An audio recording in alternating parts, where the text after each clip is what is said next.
A mediados del siglo XVI, el conquistador español Francisco Pizarro vio en una isla ubicada a 35 kilómetros al oeste de la costa pacífica colombiana el lugar perfecto para recuperarse junto a 170 de sus hombres después de una feroz batalla, sin saber que el lugar estaba infestado de serpientes que en pocos días acabaron con la vida de 87 de sus hombres presas del veneno de estos reptiles.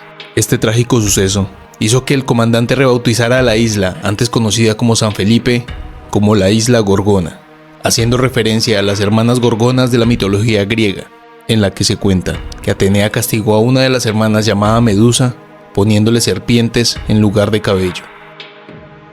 Siglos después, los humanos convertirían la isla en una prisión que para muchos fue un pedazo de infierno en la tierra, y de la que se cuenta que llegó a tener un letrero horriblemente sarcástico en la entrada que decía: "Bienvenido a Salchipuedes", reflejando el horror y la desesperanza de ser un recluso en la isla, con relatos devastadores de hombres que al enterarse de que tenían que pagar condena allí, preferían quitarse la vida. Yo soy el Bosco, y esto es Gorgona, el infierno en la tierra.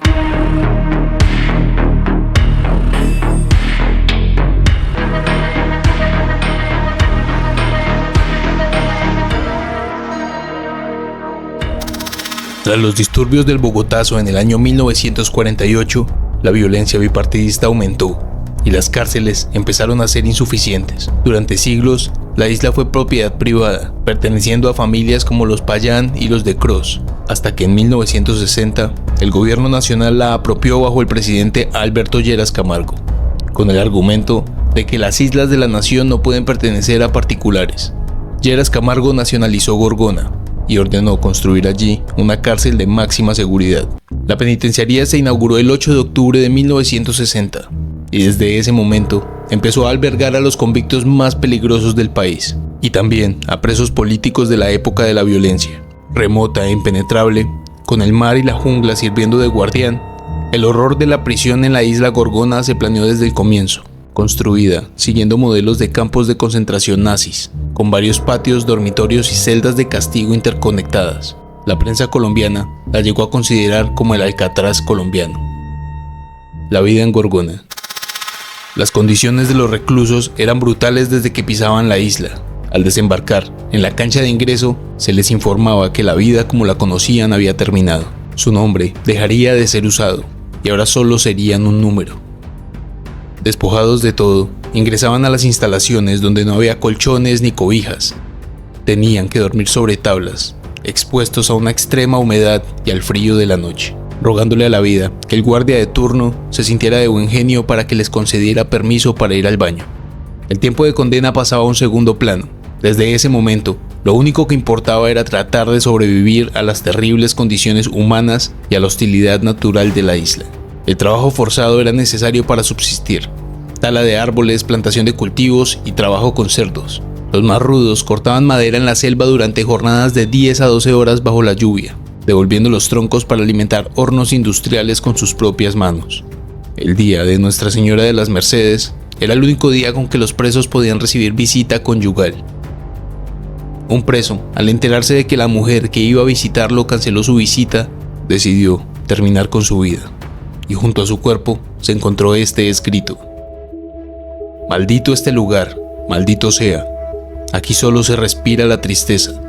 Aquí se bebe el cáliz más amargo que nos brinda el dolor y la pobreza. Aquí la vida no tiene primavera. Aquí el alma no tiene sensaciones. Aquí el amor no tiene compañera y pierde el corazón sus ilusiones". Estas últimas palabras dan una pequeña idea del sentimiento de profunda desesperanza que acompañaba a los presos de la isla.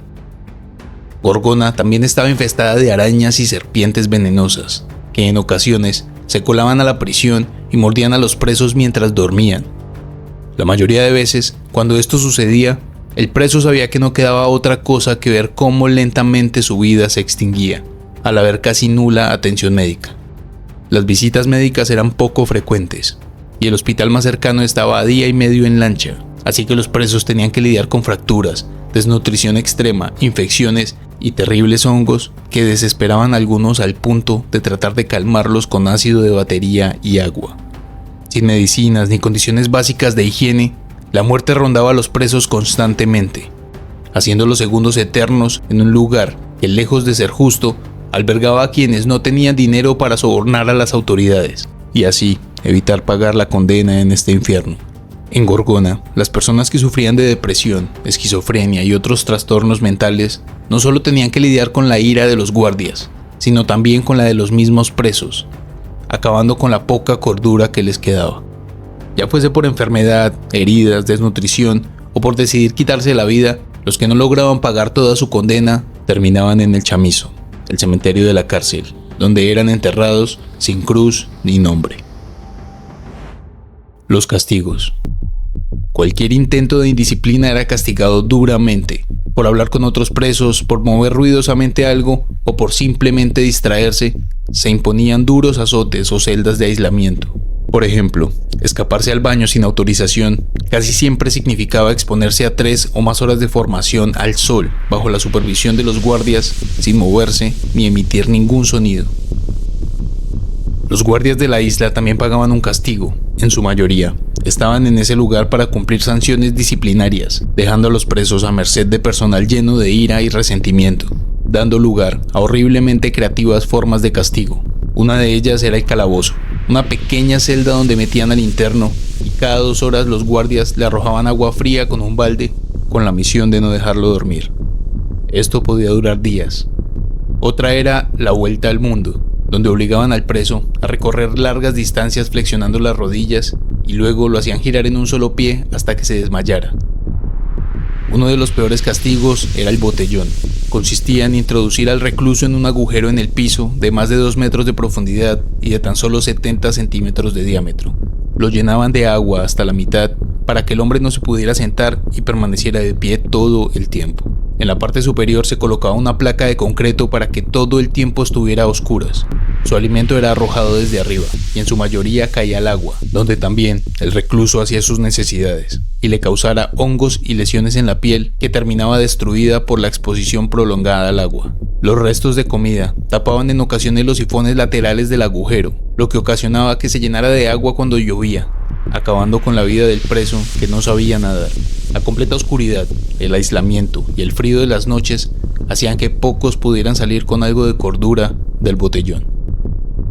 Otro castigo era el brete, donde metían al preso en un espacio de 30 centímetros entre la pared y la reja, ocasionando que el hombre quedara totalmente inmovilizado por horas o días, sufriendo de fuertes calambres. La peor parte de los castigos era que su duración y la decisión de a quién se les aplicaba quedaba en manos de los guardias, quienes definían el tiempo según su estado de ánimo o la ira contra el preso, llegando a prolongar algunos de estos castigos incluso por semanas. Intentos de fuga. Escapar exitosamente de Gorgona era un desafío casi imposible, pero las condiciones de la prisión hacían que los presos prefirieran apostar todo a una pequeña posibilidad de escape por el mar infestado de tiburones antes de seguir un minuto más en la isla. Se registraron 25 intentos de escape y solamente se tiene registro de 3 que fueron exitosos. Uno de ellos fue el de Alberto López, condenado a 24 años de prisión, quien planeó la fuga junto al sobrino del bandolero El Ganso Ariza, Pedro Ariza. Alberto y Ariza estaban con un grupo que era el encargado de recoger la madera para los hornos del penal. Mientras recogía leña, Alberto se hizo amigo de una perrita que se llamaba Jacqueline y de otro que se llamaba Tarzán. Con el pretexto de llevar madera, los hombres llevaron una canoa vieja que le compraron a unos pescadores de la zona. Durante 3 meses, Alberto, Pedro, Jacqueline y Tarzán se abastecieron de provisiones.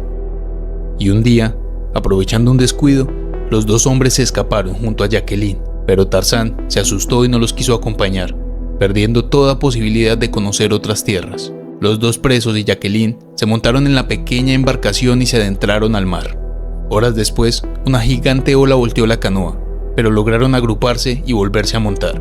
Casi 9 días duraron en el mar, y cuando la esperanza se estaba perdiendo, un pequeño barco pesquero los rescató. Al subir a la embarcación, los prófugos mintieron y dijeron que estaban recolectando madera y se perdieron, pero nadie se creyó el cuento, porque su fuga era noticia en la zona. Aún así, uno de los capitanes los auxilió, y al llegar a Buenaventura, inclusive les dio dinero para irse para Cali. Esto se lo contó Alberto a Paula Andrea Ángel para un artículo de la Universidad Jorge Tadeo Lozano, y también le contó que Jacqueline lo acompañó por 15 años más, siendo la única perrita en escaparse de la isla Gorgona. Otro de los intentos de fuga más difundidos, aunque para algunos sea solo una leyenda urbana, es el del papillón colombiano.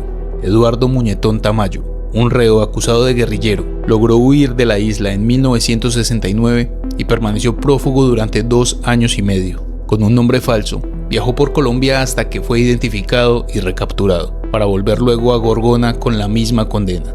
Y otro caso fue el del infame Daniel Camargo Barbosa, un desvividor en serie que aprovechó una festividad religiosa en septiembre de 1969 para escapar escondido en la selva.